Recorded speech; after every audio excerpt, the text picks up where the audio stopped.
देखिए, अभी बिहार के 4 सीटों पे उपचुनाव हुआ है, जिसका कल परिणाम आ चुका है। और बिहार में 4 सीटों पे हुए उपचुनाव में 4-0 से एनडीए गठबंधन आगे है। जैसे सबसे पहला रामगढ़ में भारतीय जनता पार्टी के अशोक सिंह चुनाव जीते हैं। इसके बाद इमामगंज में जीतन राम मांझी की बहू दीपा मांझी चुनाव जीती हैं। इसके बाद तराड़ी में सुनील पांडे के बेटे विशाल प्रशांत चुनाव जीते हैं। इसके बाद बेलागंज में मनोरमा देवी चुनाव जीती हैं जनता दल यूनाइटेड से। तो अभी बिहार में जो 4 सीटों पे उपचुनाव हुआ है, इसमें पहले 3 सीटों पे महागठबंधन के उम्मीदवार जीते हुए थे, जो कि अभी इंडिया अलायंस है। ये 3 सीट था रामगढ़, जहाँ से सुधाकर सिंह विधायक थे, बेलागंज जहाँ से सुरेंद्र यादव विधायक थे, इसके बाद इमामगंज जहाँ से जीतन राम मांझी विधायक थे। इसके बाद बचा है जो अभी फ़िलहाल जो तीनों सीटों पे जो पिछले चुनाव में जीते हुए प्रत्याशी थे, वो तीनों जगह से हार चुके हैं। लेकिन एक जो जगह है जहाँ पे बदलाव नहीं हो पाया, वो जगह है इमामगंज, गया का इमामगंज सीट, जहाँ पे बदलाव नहीं हो पाया है। और फिर से वहाँ पे जीतन राम मांझी पहले विधायक थे और अभी उनकी बहू विधायक बन गई हैं, दीपा मांझी जी। तो हमारे साथ बात करने के लिए श्याम किशोर जी हैं। हम इनसे बात करेंगे कि राष्ट्रीय जनता दल का इतना गंभीर हार क्यों हुआ पूरे बिहार में। इसमें सबसे पहले तो बताइए कि राष्ट्रीय जनता दल का इस तरह से बुरा हाल क्यों हो गया बिहार के चुनाव में। देखिए, सबसे पहले तो है, भारत एक लोकतांत्रिक देश है और इसमें चुनाव लड़ना है जो मतलब कोई भी लड़ सकता है और कोई भी लड़ेगा तो हारना और जीतना लगा हुआ है। लेकिन हारना और हराना में अंतर होता है। जैसे इस बार हम कहेंगे कि आरजेडी जो 4 सीट पे एक भी सीट नहीं जीत पाई, 4 सीट में एक भी सीट वो नहीं ला पाई, तो इसमें हराने वाले खुद राजद का नेतृत्वकर्ता जो हैं तेजस्वी प्रसाद यादव जी, वो खुद हैं, वो खुद जिम्मेवार हैं। आप कहेंगे कैसे कि आप बेलागंज में सुरेंद्र यादव खुद विधायक थे, वो लोकसभा में जीतकर सांसद बन गए। उसके बाद जब उपचुनाव हुआ तो उन्होंने अपने बेटे को टिकट दे दिया। उसी तरह यहाँ भी हाल हुआ।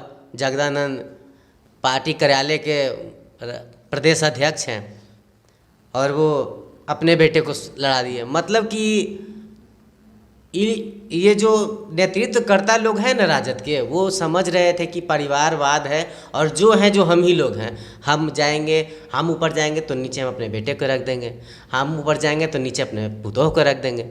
तो सबसे पहले हम बहुत बहुत धन्यवाद देना चाहते हैं बेलागंज और ये रामगढ़ की जनता को कि आपने यह बताया और आपने यह सिद्ध किया कि राजनीति जो है, खासकर कि बिहार की राजनीति जो है, किसी का बपौती नहीं है और परिवारवाद का तो बिल्कुल कोई संभावना ही नहीं है।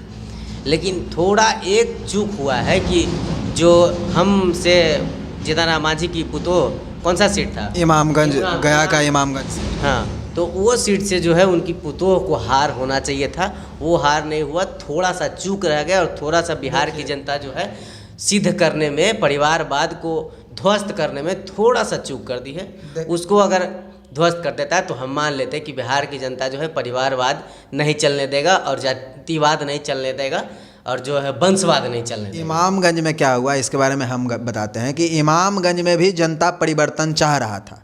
इमामगंज का जो जनता है वहाँ भी परिवर्तन चाह रहा था। बताते हैं कैसे। जैसे इमामगंज में पहले आदरणीय जीतन राम मांझी जो बिहार के मुख्यमंत्री रह चुके हैं, वो वहाँ से विधायक थे। इस बार वो अपनी बहू संतोष सुमन की पत्नी दीपा मांझी को टिकट दिए।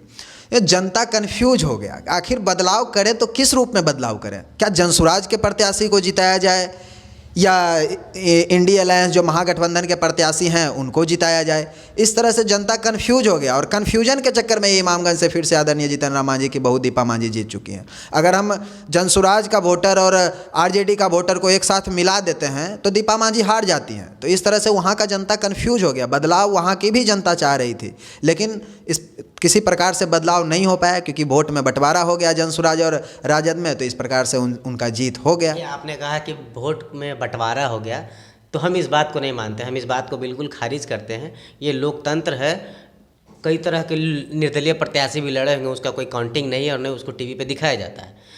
तो हम जब हारते हैं तो जनसुराज पे और किसी और निर्दलीय पार्टी पे थोपा नहीं नहीं, हम थोप नहीं रहे। मेरा कहना ये है कि वहाँ का जनता भी परिवर्तन चाह रहा था। हम परिवर्तन के मुद्दों पे हम कब जीतते? हम अकेले लड़ते तो हम निर्विरोध जीतते। ये तो लोकतंत्र नहीं होगा। नहीं, परिवर्तन के कोई जीते। आदरणीय लालू प्रसाद यादव जी जिस नारा से, जिस विचार से आरजेडी को सींचे थे, वो विचारों पे शायद तेजस्वी प्रसाद यादव जी नहीं चल रहे। बिल्कुल भी नहीं। लालू यादव का तो नारा रहता था कि बैकवर्ड को आगे करो। आप तो देखते हैं A to Z का राजनीति हो रहा है, MYK हो रहा है। उनका तो क्या है कि वाई संभल नहीं रहा है, चल हैं जेड को निकालने। पहले तो वाई को समीकरण बना लीजिए, वाई संभालते हैं तो ए गड़बड़ा जाता है। बिल्कुल, इस बार तो वाई का भी समीकरण टूटा है। जिस प्रकार से बेलागंज में मनोरमा देवी का जीत हुआ है, इतना प्रचंड जीत हुआ है, और रॉकी यादव एक तरह से जो युवाओं का दिल पे राज किए हैं, जिस प्रकार से वहाँ पे विश्वनाथ यादव का हार हुआ है, ये बताता है कि बिहार से राजद का वोटर, राजद से बिहार में यादव टूटा है। और कहीं ना कहीं इस बार तो यादव प्रत्याशी ही थी वहाँ से मनोरमा देवी, रॉकी यादव जो इस बार चुनाव जीते हैं बेलागंज से। सुरेंद्र यादव को किला का ध्वस्त करके वहाँ पे रॉकी यादव की माँ जो हैं मनोरमा देवी, वो चुनाव जीत चुकी हैं बेलागंज से। बिहार की जनता और बेलागंज की जनता और जो रामगढ़ की जनता को बहुत बहुत धन्यवाद कि आपने समाजवाद, परिवारवाद और वंशवाद को ध्वस्त किया। और तेजस्वी यादव जी और आरजेडी के बड़े बड़े नेतृत्वकर्ता और लालू प्रसाद यादव जी, आप लोगों से निवेदन है, आप लोग जो क्षेत्र में कार्यकर्ता लगातार एक्टिव रहते हैं, उनको अचानक से लाइए और उनको टिकट दीजिए। जो है रिजल्ट अपने आप बेहतर होगा, परिणाम बहुत बेहतर होगा। नहीं तो इसी प्रकार कभी अध्यक्ष जी का बेटे को, कभी अपने पुतों को, कभी कि बड़े बड़े नेतृत्वकर्ता को बेटे को, कभी भतीजे को ऐसे सीट देते रहिए और हारते रहिए।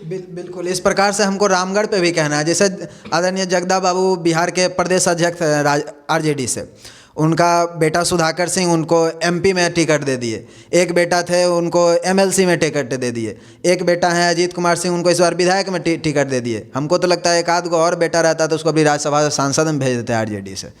तो बस अब इस बार जो है 90% बिहार की जनता जो है वो ध्वस्त कर चुकी है। बस 1% चूक हो गया। जीतन राम मांझी जी का जो पुतोह थी वो हार नहीं पाई। वो पता नहीं किस कारण से जीत गई और क्या कारण रहा होगा कि जीत गई।